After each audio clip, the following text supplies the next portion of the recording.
Welcome to the Fiat Career Coaching podcast focused on helping you encounter God through your work and everyday moments.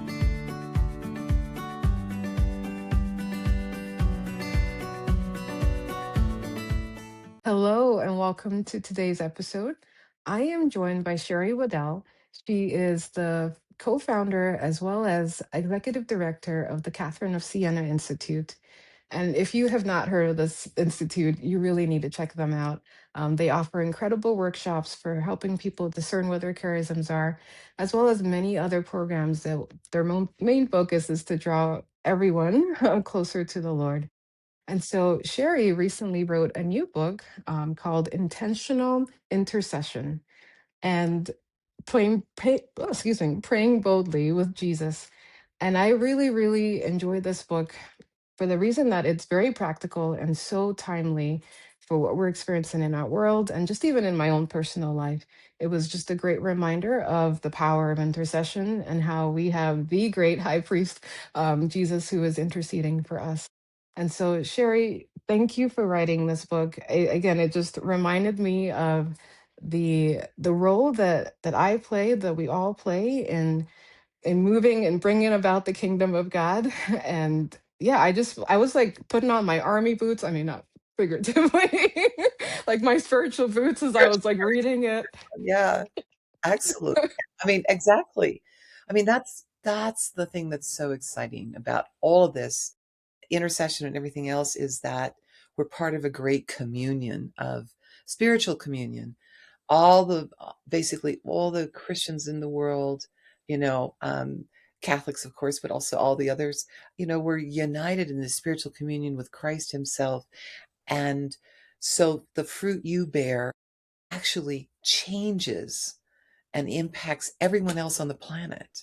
Even though I know we think it's really small and our lives are small, but the truth is all of our lives, if we're seeking to walk with the Lord and we're seeking to be available to be used, have an enormous impact on the whole communion. My fruit belongs to you and your fruit belongs to me. And so that's the way it works. And intercession is just a really crucial part of that. Yeah, absolutely, Sherry. And if you actually wouldn't mind just introducing yourself a little bit for those who don't know you. I was the co-founder and then now the executive director of the Catherine of Siena Institute. I am a convert from the evangelical world originally. Originally, I was preparing to be a missionary to the Muslim world. So I was thinking frontier missionary thoughts. Um, and then I don't have time to tell that story, but basically, very unexpectedly, had a powerful encounter with God when I crossed the threshold of a Catholic church, felt God's presence there. And so that was that turning point in my life.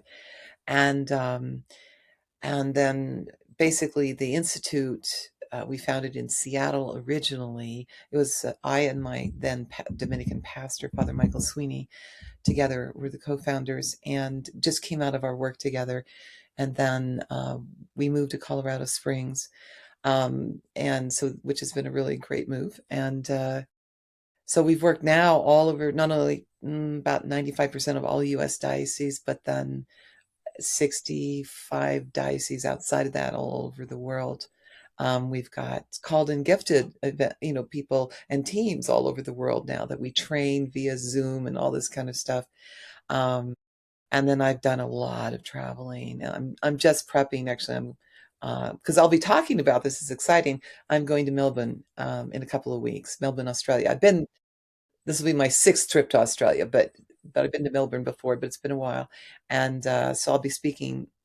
One of the topics will be on intercessory prayer. So, yeah, so it's just God has opened a lot of doors for us. But our focus primarily, of course, is equipping parishes and dioceses to form lay apostles, to support and form lay apostles. So the theology of the laity, all the church's teaching about evangelization, about discipleship, about the charisms and the fruit of discipleship has really been our focus. And so it's been amazing how God has opened the doors over the years. Oh, and I can only just say wonderful things about the Catherine of Siena Institute. It's just going through the Called and Gifted program really blessed me, and I loved it so much. I got certified to facilitate it, and we brought it to our where we've been. And so I just love the institute and the program. So from the bottom of my heart, thank you for the work that you do. Well, I have to tell you, it is the most fun you can have legally, actually. I've often said that, but helping people discern charisms is like the most fun you can have legally because the stories you hear. I mean, this is where most of it's hidden from our eyes, what God is doing in the world, in the lives of ordinary people who are just seeking to follow Him, to be instruments of His purposes, His love, His mercy in the world. And when you only hear it when you have a chance to listen to people. And so that the chance to do that has been probably the greatest privilege of my life. Yeah. That's wonderful. And so, Sherry, can you share a little bit about what inspired you to write this book on intentional intercession? Well, intercessory prayer has been a significant thing for me. Whenever we teach Alive, Called, and Gifted, I've always liked it. Said, can I teach the intercessory section? Can I interview the intercessors? I want to hear their stories. Um, so I've always had a vivid sense of it. Um, but as I had actually spent, this is going to sound weird, I do a lot of time behind the scenes, um, wrestling with the church's teaching and trying to apply it in our 21st century context. And one of the things I'd spent years doing was really going deep into the presence of Jesus, basically into the Eucharist, but especially Jesus's presences in all their different forms and how he manifests them in the world and all that sort of thing. Uh, and how that results in revival and breakthroughs, spiritual breakthroughs and conversions and things like that. And so that is where I just started to feel probably 3 years ago that especially the area of intercessory prayer, one of the reasons was because as I had all the work I'd done with Jesus and the Eucharist and how his redemptive purposes are being carried out in the world, and therefore what he's doing now. I mean, that's one of the big questions that Catholics hardly ever talk about where Jesus is now. And so I've done this with groups, I'll say, where is Jesus right now? Just to say, what they think. And it's really interesting. Some things they don't realize how many ways he's present. They usually say in my heart, that's usually the first answer everybody gives over and over again. I say, great, great. And they go, well, what do you mean? And he's in my heart. He's in my heart. Yeah, yeah. And then you start to unpack the incredible breadth of what the church teaches, and especially the fact that he's not on vacation in heaven. I mean, a famous theologian, I like the way he put it. He said, we treat him like he's on a long sabbatical. We were mean to him here, and now he's risen from the dead, and he's in glory in heaven, and the angels are surrounding him and, singing his praises, and it all looks wonderful. Everything's wonderful. He's just peaceful up there, and he'll come back at some point. But in the meantime, he's not here and he's not active. And I'm like, all right, let's go back to the Eucharist. Let's talk about this, but that was what really drew me to this, because he's active, but he's active primarily and first as the Savior God. That's the term the Catechism uses several times, which I love. It's a hyphenated Savior God. Love it.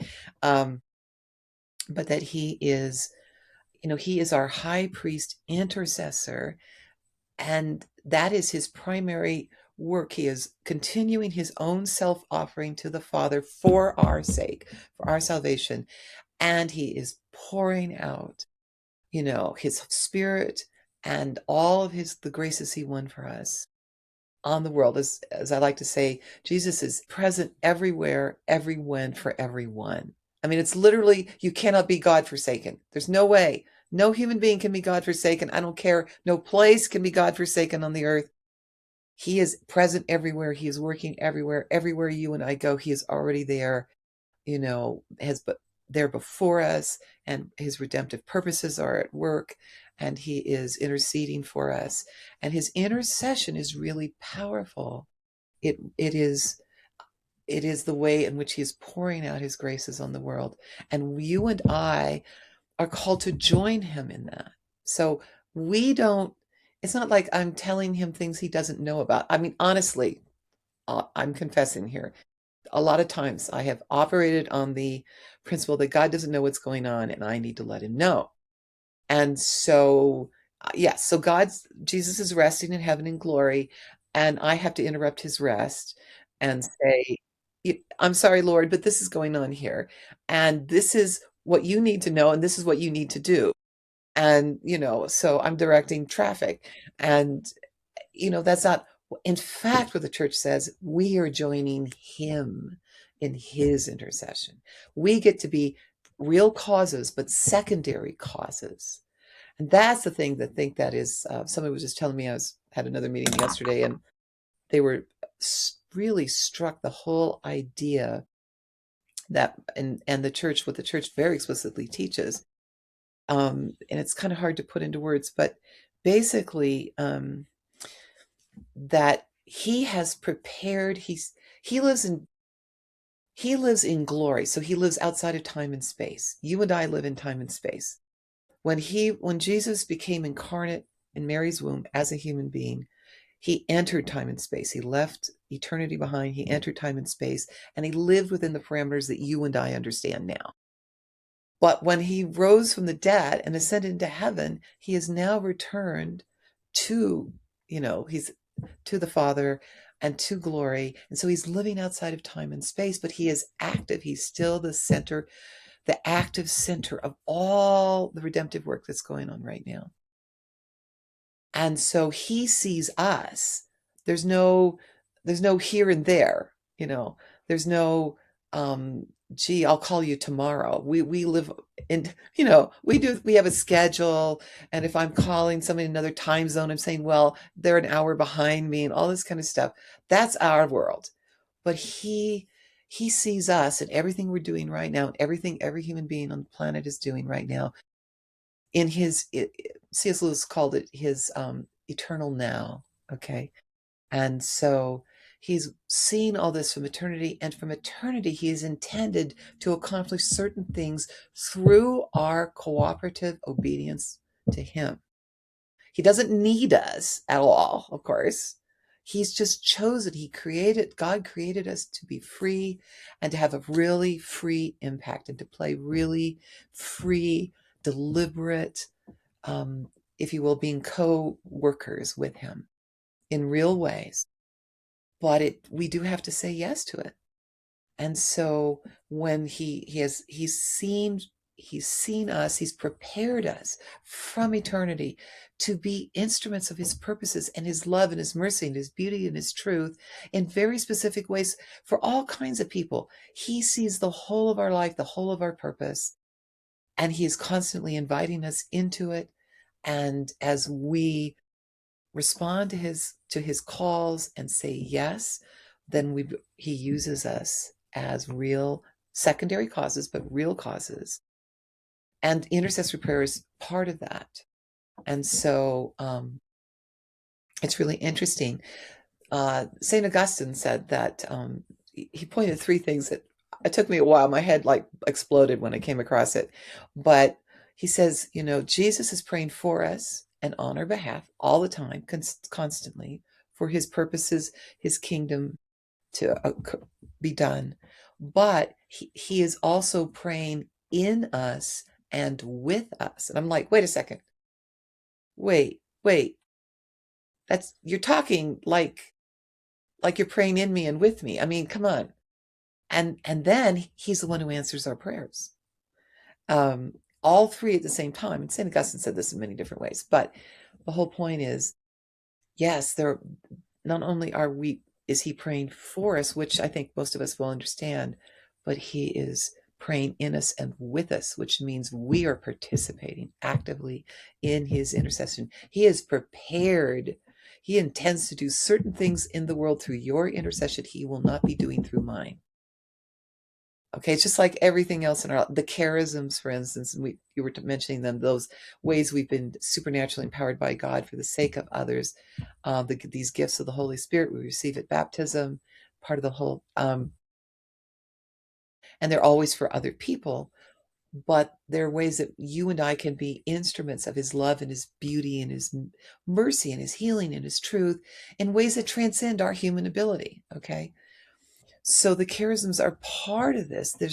The church talks about a communion of intercession. We're all part of a communion of intercession.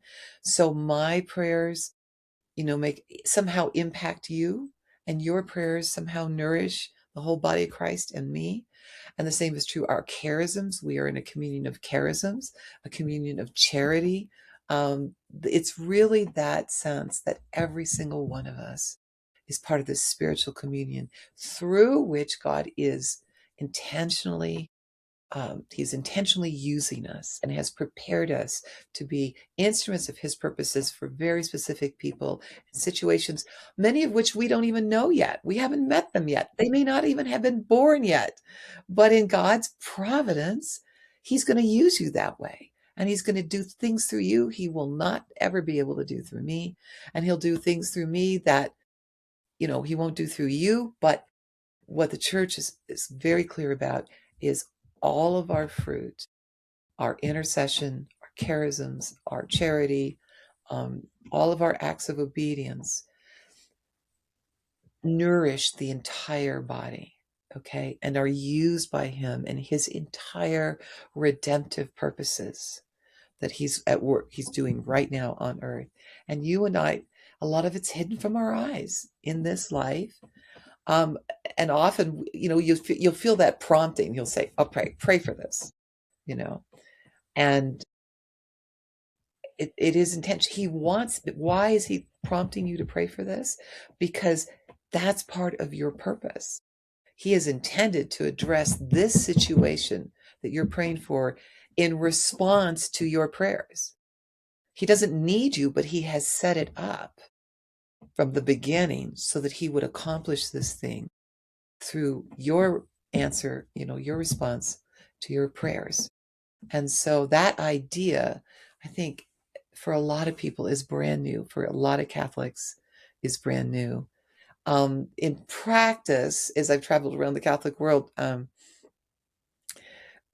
typically we don't trust our own prayers very much. We don't think of them as causes. We always want to go to the saints immediately. And that's my experience at a lay level, at the parish level. That's almost always what happens. And so you ask, like I've done this in groups of say, okay, what do you do when somebody's in a jam and you really want to pray for them? What do you do? They say, oh, well, almost everybody said, I go to Mary. Okay. Um, and I ask for her intercession, and I may pray a memorare or something like that. Or I go to my favorite patron saint, you name it. Okay. But the thing is, and this is the hard part, we think only one person gets to pray. And we think only one person's prayer is important. And obviously it's going to be Mary. She's the closest to her son. And so she'll get his attention, and she'll inform him as to what he's supposed to be doing. But it's not like that. We're all part of this communion of intercessory prayer. And you and I have to take our place in that communion. The saints cannot take our place. We cannot take their place, but they can't take ours. And that's the thing I think that's really hard for Catholics to believe, that there's a place in God's redemptive purposes that only it was designed around me. It was designed with me in purpose, in mind. God sees me from all eternity. He has planned for all eternity that I would be used in these ways, and that other people's lives would be affected by my yes to him and to his call. And we just think, oh no, I'm just me. I'm a nobody. The saints will do it. But it's both and. It's not either or. The saints they've all taken their places. We don't have to worry about that. They're interceding and they in their earthly lives they took their place, and now in eternity they've taken their place around the Lord and his throne, around the great high priest intercessor. They are participating in his intercession for the Father's purposes of redemption, and God is using them mightily. But it doesn't eliminate the role of us, those of us who are walking this planet right now. Everyone who's walking this planet right now and seeking to follow the Lord are part of this communion. And our fruit matters right now. The fruit we bear through our obedience, through our prayers, through our charity, through the exercise of our charisms, the answer of God's call and vocations, etc. Um, all of it matters for the kingdom and for God's purposes.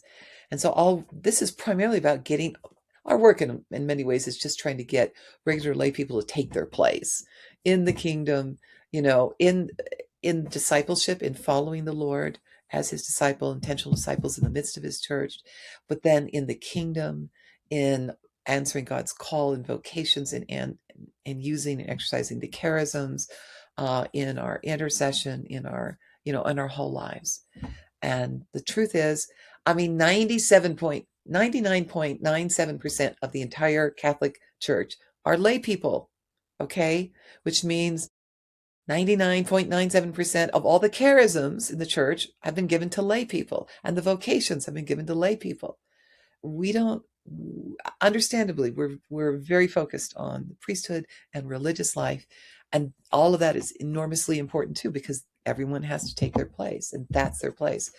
But we've just presumed that our job in many ways is just show up and let the priests and the religious minister to us, instead of taking our place as disciples and apostles, sent ones, one whom Jesus can send on his behalf for the sake of his kingdom. And that's what the intercession is all about. And I'm just babbling here. I'm sorry.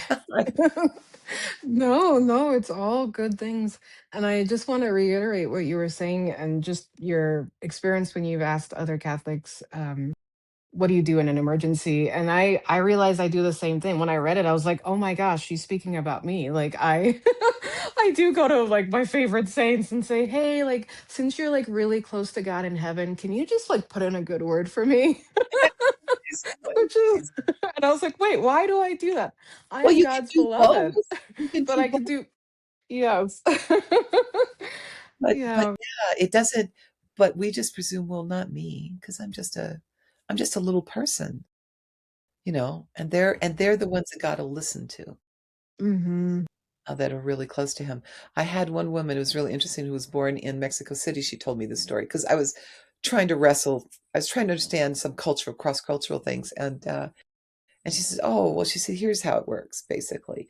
In in Mexico, she says, my family's very, very Mexican, and the father is the authority, but the children have no power.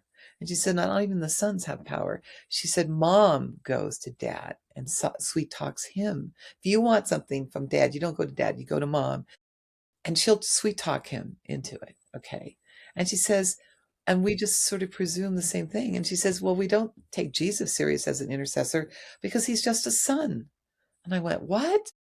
I mean, my mind was just completely blown. Um, Now that's just a local cultural, tradition in some parts of Mexico, but it was, but I think sometimes at this level, we're kind of operating at that level. It's sort of um, popular ideas and conceptions about how this works. But what is fascinating, the catechism, the fourth section of the catechism on prayer, about half of it is about intercessory prayer and all about this. So that's where all this came from. I didn't know it either. But when I really started to look at what the church really teaches, it was very exciting. And the implications are really important because it means that he won't, one of the things that's very clear is that if he will urge us to pray, he will draw us to pray, he'll inspire us to pray. But if we don't pray, we don't follow that and obey those inspirations, he won't just roll over us. He won't just do it without us. And he won't force us to do it. Pope Benedict, there's a phrase uh, he put it in his book on, this is one of his Jesus of Nazareth series, but this is on the infancy. He said, God's power is tied to the unenforceable yes of a human being. And I'm like, Whoa, wait a second. I mean, yes, that's that's the thing I think that's stunning is that he made us free and then he insisted on saving us through the freedom and not just rolling over us. And the catechism keeps saying he will not do it without us and he will not do it despite us. So that's where discipleship, I mean, obedience and discipleship in that life becomes, it's one of the reasons it's so crucial is that it enables us to enter into, to take up our place as co-workers, for his kingdom and for his purposes. And when you look at what the church teaches about our intercession, just, regular human beings, the significance of it, the boldness, the language that's used, that how we're supposed to be praying, bold, bold, bold, bold, insistent. I remember thinking, wait a second, I can't insist with God. Insistent. If we are praying for the kingdom, and of course we also have a lot of revelation about what the kingdom looks like and how it operates. But when we are answering God's call to pray for the kingdom, yes, we're supposed to be insistent and bold, and battle is another term. Bold is used 5 times in the catechism. Battle is used 5 times. That's how they describe it. So this is not, oh Lord, I'm so sorry to interrupt your day. And, but there's this, I'm just going to sort of pass it on. And, that's not what we're talking about. But again, it presumes that we are consciously entering into Jesus's relationship with his Father. Okay. He is our bridge. As we follow him, we are part of his body, so we enter into his relationship with the Father. And when he was on earth in the 21st century, it's fascinating. The Catechism talks about how he would pray all night, and then he would go out and preach and work the miracles and everything. When he did that, he was in a sense manifesting what he'd prayed the night before. Okay, so it wasn't my tendency is, I'm going to try and do something, and then I shoot a prayer up to God and say, oh, please do something with that. Help, help, help, like bless it or something. Jesus went around it the other way, even, walking, in a real human body on earth. He would be praying all night to the Father, in communion for his purposes. And then the next day, his life would manifest that. The miracles, the teaching he did came out of that. And so it's like reverse. But we don't, to be honest, most of the time we don't talk about the intercessory prayer part of it. When we do talk about it, what we're given, the model is I give you a script, a pre-written script that we will just recite. And for most of us, we're thinking, well, that means I've now offloaded it to the saint or to Mary or to the angels or whoever, right? So but when you look at what the church actually impacts, when you look at the intercession of the great intercessors, they didn't function like that. And it really matters. And then there's the charism, and I know you're interested in the called and gifted, and that's why I love doing the charism sections and doing the interviews, is because there is a charism also of intercessory prayer that is given to some people, not everyone. All of us are called to intercede. Now, that's really important. We all part of the communion of intercession, but some of us are given specific charisms in this area. And so our experience will be a little bit different. But sometimes we may be acute, it's our idea of a really good time. We're very aware of sort of inspirations to pray. We can pray for long periods of time. We may experience what can feel like God praying through you. I mean, it's a little bit different than me praying to God. It's like, yeah. But typically they see remarkable, answers. And they have this tremendous confidence of what God's going to do in this area. Not all of us have that charism But it is very clear. One of the really important things that is related to intercessory prayer that we don't talk about, like in terms of evangelization, when we're praying for people whose relationship with God we're concerned about, or family members, friends, your own relationship, of course, but other people you care about. When we intercede for them, one of the things that God does is he pours out what are called actual graces on them. And these are basically inspirations, either inspired ideas or possibilities that draw us, that move us and draw us to God. So you might have receive, you might be inspired to pray in a certain way for someone or to take a certain action. And the actual grace is drawing you to it. Often these are ideas we've never thought of before.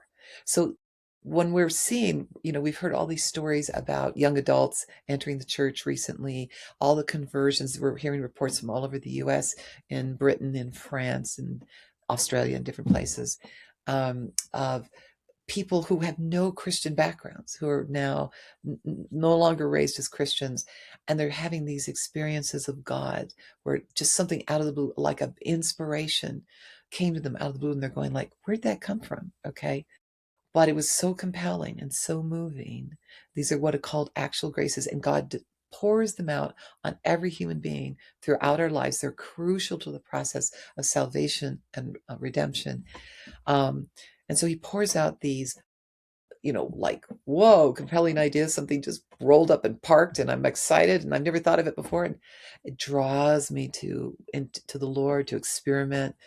That's people say, I had these experiences, so I walked into the church, or I started to read the Bible, or a lot of them are going online, of course, to, to get information. But they're having these experiences, or so that they're inspirations of our mind and our will, sometimes in our will. So God is moving us to do things that will draw us to the good, that will draw us closer to him. And we're responding. We don't know. Basically, God has zapped us. Okay, this is a sovereign act of the Lord in our lives. We don't necessarily, but a lot of people recognize it. It's not, came from outside of me somehow. We don't have language for it, but we know it's not me. But the question is, will we say yes to that? And that's also part of the whole process. I had a true story, and I won't identify the country, but I was talking about this process and about the possibility of what we call prayers of openness, where like any human being could say, okay, I don't know if you're there, God, at all, or if you care, or you can hear me, but hi, I'm, a lot of us have, when we tell those stories of our journey, we'll discover at certain points in our life, we prayed what is really a prayer of openness. Um, and I did it, and a lot of other people did it. I was talking about this possibility and the fact that God always answers these prayers in such powerful ways. And this man who was present, he said, I can't believe it. He said, there's other people who've done this. And then he told me this story. He said he was raised in a part of Asia where where the religious tradition has no God in it, no personal God. Okay. So it's a non-deist religious tradition. But he was also raised by a father who rejected all faith, all religion of any kind, including the non-deist kinds. So he was raised in sort of a combination of no personal God and a total antipathy to all religious faith of any kind. And so he had nobody around him who believed in a personal God. He didn't know any Christians. He had zero contact. He said, at 8 years old, I started to pray. I started to talk to God and said, like, I prayed that prayer. If you're there, you know, hi, talk to me, help me. He prayed that from 8 until his baptism at 20. Okay. And now he is probably the foremost lay leader in the Catholic Church in his country. Um, but when he told a story, there was we always presume there's going to be a human mechanism, but obvious, clear, somebody talked to you, you encountered the church somehow, blah, blah, blah. No. Okay. It started, that was an 8-year-old with no background at all, whom God inspired, called, and poured out his active graces on him when no other human being was available, and inspired him to start praying. And that's what we're hearing now increasingly all over the world. When we intercede, more actual graces are poured out on people's lives, and they will be inspired out of the blue in the most surprising ways, realizing that, and some of them know it's God and some of them don't know it's God, but he is pouring out, the Lord is pouring out his graces on them. And so again, that's another part of that whole communion of fruit bearing, through which you and I get to really have an impact on all kinds of people all around the world that we've never met, that we don't even know exist. And yet God is somehow using the fruit of our fruit as the vehicle through which he will touch them. Not because he needs us in any way, but because he created us to play an active role in this at the beginning. Yeah. Sherry, would you also share the story of it's in your book about a group of religious sisters who they were cloistered. This was in France, and there was a gentleman, and I don't want to give it away because it's just when I read it, my jaw dropped. So I think, okay, I'm trying to make sure. I told several stories, so I'm thinking, Oh, is okay. is this the one where they started doing 24/7? So I don't know if it's that one, but there was a man. He a friend of his was like, "Hey, let's go out to dinner, but I need to stop at Oh, okay. Oh, this yes. building first." Yes. Yes. Andre Frossat. Okay. Yes, Okay. yes. So it is one of the most stunning stories I have ever come across.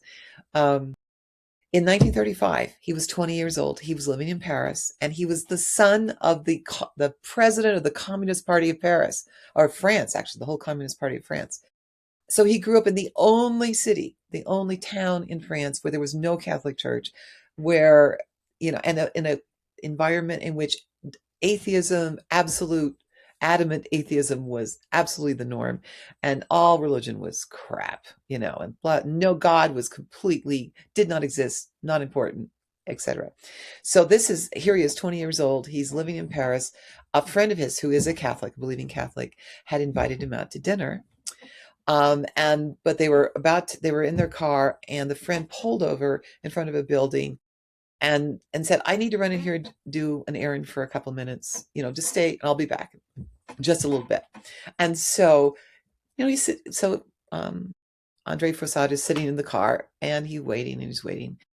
And his friend doesn't come back quite as quickly as he thought he should. So he says, well, I'm going to go in and get him. So he goes in, he enters the building, but he enters it through the wrong door. He didn't know which door he went in. And he finds himself in this chapel, okay, in the midst of basically formal choral Eucharistic adoration, a women's community. It was a women's chapel of a group of lay women who specialized in intercessory prayer. And they were singing. And of course, the Eucharist was there. I saw this huge white thing. He said this circle. He says, I don't think I'd ever seen one of them before. I didn't even know what it was. But he said, as soon as I laid my eyes on it, he had this.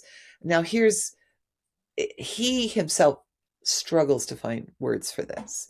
And so I'm quoting just directly from the book he wrote 30 years later. But he just had this incredible, a crushing sense of this presence, which he immediately knew somehow came out of that, was related to the white thing, and was the thought. He said, I knew it was a person. It was this presence was God. This is what Christians called the Father. He said, but it was an instantaneous, thing. He stepped out of that chapel with his friend only 5 minutes later, and his friend said, "What happened to you? You look different." He says, "I'm Catholic," and he said, "Now you have to understand, he's not baptized, of course. He knows nothing about the Catholic Church." But he just said, I walked out. I knew it wasn't just that I was a Christian. It wasn't I was any kind of Christian. I was a Catholic. And And that was, so now he's obviously he wasn't baptized till 6 months later. He was baptized in that same chapel, but was now launching, going to have to go home and explain to his father and his family and all of his friends what had just happened. And he had to go through instruction because he knew absolutely nothing, etc. But he said, it was like I had visited the Paris Zoo and walked out a giraffe. It made about as much sense. Um, when he wrote a bestseller. 30 years later, he finally told his story. And basically the book just was, God exists, I met him. Okay, it's like only 70 pages. It became this global bestseller. Um, and just, and through that, he became friends with John Paul II, etc. But yes, he spent the whole rest of his life as a very, very serious disciple. Um, and that is probably the most dramatic story I've ever heard of an actual grace. Most of the time, they're much more subtle than that. It's just like, a little voice in your head, or something like that. But God can do whatever he needs to do. And what is interesting is that how the chapel came about is really interesting, because 87 years earlier, a woman artist in France basically was praying before the Blessed Sacrament, and Jesus told her to found this chapel, a women's community devoted to intercessory prayer in this place. And so she did. She created that chapel, and the women who were praying when he walked into that chapel were her sisters, several generations later. But, you know, for God, it was all the now. He saw his call to this young woman artist. He saw his call to Andre Foussade. He knew, and he was setting it up so that someday, in time and space where we live, Andre would walk across the threshold and encounter God in this just enormous way. A story which God has used in many, many people's lives. Yeah. Which is incredible, so incredible. And I think even in your book, you touch on how even before that sister or that artist, Saint Teresa of Avila had been encouraging her sisters to intercede for France, which I had no idea about. And Yes, wow, the great French revival. We talk a lot about it at the Institute. It's called the Generations of Saints by historians, but there was an enormous revival in 17th century France after 32 years of religious civil war. Okay, but the story is that long before, just as the war had just started, when Teresa of Avila founded her first Carmelite community in Spain. She never went to France. She lived her whole life in Spain. But she knew, and she writes on the second paragraph of the first page of her first book, why did I found St. Joseph's the community? She said, to intercede for the conflict in France primarily. And she's really clear. And that, apparently, we know from what other of her sisters have said, was a theme in the life of the Carmelite community in Spain. This was in the 16th century, but it happened years before the wars broke out. I mean, the war had just broken out, but before this.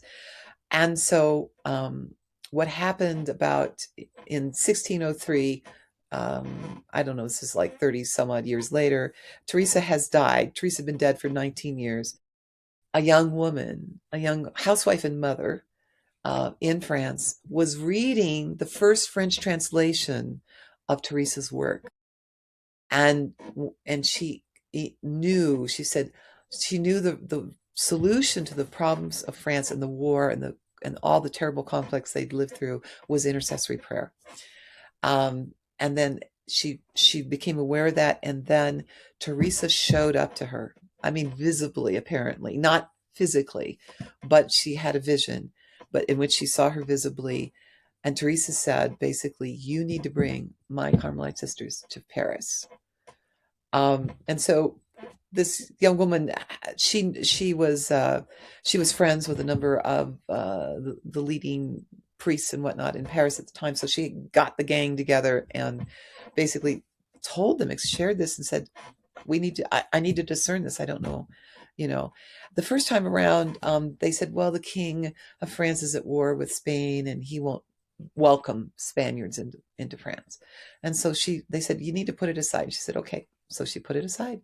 Teresa, who doesn't take no for an answer, came back about 8 months later and says, hi, appeared again and basically said, you need to bring my sisters. And so Barb, that was her name, she brought everybody together again. And this time Francis de Sales was there, and he was very supportive. And so they said, okay, clearly this is God's will. And so on what would become the feast day of St. Teresa of Avila, it was not yet, she had not been canonized yet, but on October 15th of 1604, the Carmelite sisters arrived in Paris, and they were part of, that was the beginning of the revival, and they just multiplied. They had like 37 new communities founded in 40 years or something. There was an explosion of religious life in France. I mean, there's four basic centers to the revival, and one of them was intercessory prayer. And so men's and women's communities were being founded right, left, and center all over Paris and all over the country, devoted to serious intercession. And they had lived through these horrible, horrible war and desolation. They knew that prayer was the way forward. And it was really one of the central, one of the great turning points of the revival in France. So we have these, and we could go on and on. There's many, many stories like this, but it is crucial to the spiritual, to God's purposes in our time, in any generation.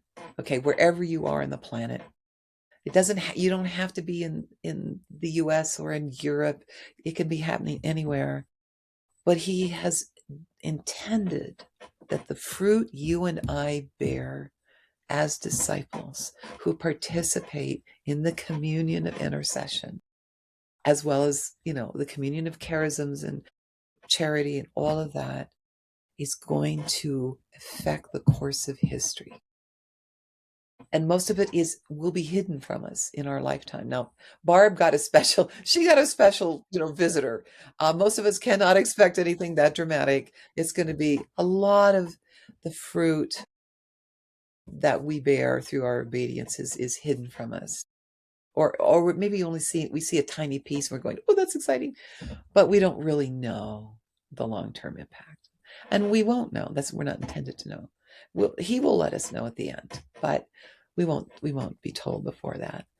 But we know from all the church's history, the writing of her great saints, her cheap teaching, obviously the teaching of Jesus himself, how hugely important intercessory prayer is to evangelization, to calling people to that encounter with Christ, to follow him as his disciple in the midst of his church, and then for our maturation as disciples, so that as we grow closer to him and we can start discerning God's call in our life and answering that, we start to bear more and more fruit. We become these really fruitful people. The generation of saints probably had, my best estimate, and I've got a lot of books. I'm a historian by training, and so I've got a lot of the books on the history. My best guess is about 15% of the French population at the height of the revival were disciple apostles. Okay. And this was lay, this was women, men, the poor, the rich, the educated, the uneducated, the royalty, middle class, the working class. It was a whole spectrum of people that God used. Anyone who said yes, and God would, and they were so aware that this was true that they honored this. So people from very humble backgrounds were honored and taken very seriously because people took seriously their relationship with God. They saw the fruit. They saw their prayer life. They saw what God was doing through them. And this is part of the fuel of that great revival, which lasted several generations and impacted the whole Catholic Church in France and the Catholic Church in the rest of the world too, and the missions and everything. But Barb had this young housewife and mother, had a huge impact in her generation. As one of her friends said, a priest friend of hers said at her funeral, that she was responsible for the conversion of at least 10,000 people, because she basically, what did he say?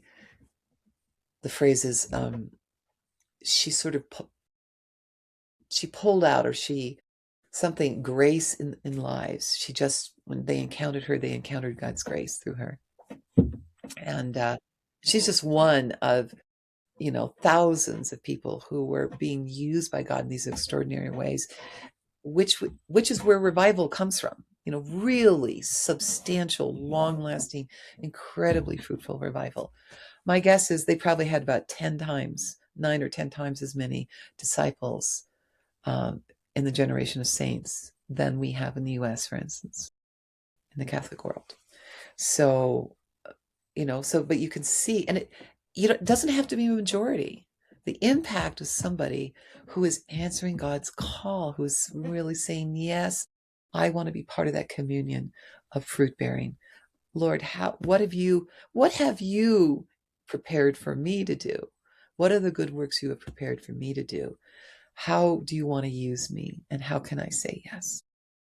But especially for not only for your own development, your own relationship with God, but for the openness of people to the purposes, to the presence and graces of God. Is intercessory prayer is hugely important. It sort of lifts the spiritual blindness that can make it very difficult in certain cultures for people to recognize and respond to the presence of God. It means that they receive many more actual graces. So these wonderful, exciting, compelling inspirations and ideas pop into their head, and they go, "Whoa, well, that's fascinating. I think I'll look at that." All these sorts of things happen when we get serious about intercessory prayer. Teresa, of course, and her sisters understood. They said we knew we were Moses's lifting up our hands for France and for this country they never visited, they never met, but that they knew God was calling them to pray, and that was in desperate need. So the heart of revival, the heart of, a real flourishing of the church in any generation will always be related to the percentage of our people who are bearing fruit, who are responding to God, following Jesus as his disciple in the midst of his church, and bearing lots of fruit, entering into that communion. And intercessory prayer is key to the beginning, the middle, and the end of that whole process. It's not the only communion. I mean, but it's an essential part of the communion of fruit bearing. So, Yes, absolutely. And one thing I really appreciate about your book is that at the very end, you listed practical ways on how to intercede, whether it's forming like a triplet of people where you can intercede for people on a regular basis, or even just doing a prayer walk in your church or in your community.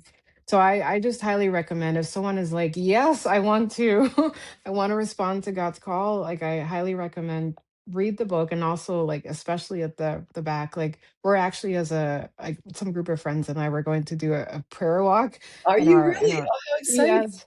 Like, after I read it, I'm like, yes, I would definitely want to do this. So yeah, because we're going to be starting OCIA soon. Like, my husband and I were going to be leading it, and so we Wonderful. know there are people in our parish who should be should participate, and so we're like, okay, Lord, inspire them and give them the courage to say yes and to pursue Wow. you more deeply. So yeah, so Excellent. thank you again. Like, this very practical. It is. It is very practical. I'm sorry. Yes, I babble a lot, but the truth is, there's nothing more practical. And that's why God says this is urgent, this is battle, this is bold. You know, we cannot, when we're praying for the kingdom, we cannot ask too much. Okay. You know, it's not us. We are joining Jesus in what he is doing, and he is interceding constantly for the purposes of the Father and the kingdom to be accomplished. And we are inviting, basically, God in. Whenever we intercede, we're inviting the the power and the reality of the Lord's grace and healing and into that situation, into that community. And so, yes, it would be really we've had, when I've done this, and one pastor, he sent his people out on to walk the neighborhood, and I've done it too.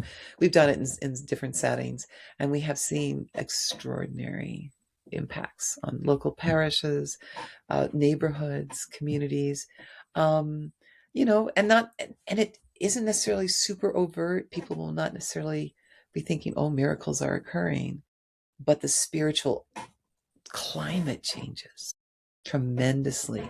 And then people are much more open to everything else you do. Your OCIA process, your teaching, your preaching, your evangelizing, catechesis, all of that now starts to wake up and become the truth of the Lord, the power of the Lord's purposes and the reality of it's become alive to them, and they're open now in a whole new way. So yeah, and we've seen whole parishes go through very dramatic transformations. That's amazing. Gosh, well, Sherry, thank you for your time. Thank you again for just reminding us on the power and the importance of intercessory prayer and how we are truly God's co-workers. So I really appreciate you taking the time to talk more and for writing this book. So thank Well, you. and it's wonderful to get a glimpse of what he's doing where you are and in your parish and with you and your friends. That's the most exciting part, is to see, because it's happening. And most of it's hidden from our eyes. But when we get a chance to see it, it's so exciting. So I'm so glad to have a chance to meet you and to hear your story. Oh, thank you, Sherry. And thank you all for listening. And remember, when you say yes to God, you change the world. God bless you and see you next time. Bye. Thank you for listening to today's episode. If you enjoyed it, please click the like button, subscribe to my channel, and share this episode with someone that may enjoy it. Please also consider giving the podcast a 5-star review on Apple Podcasts and Spotify. Thank you and God bless.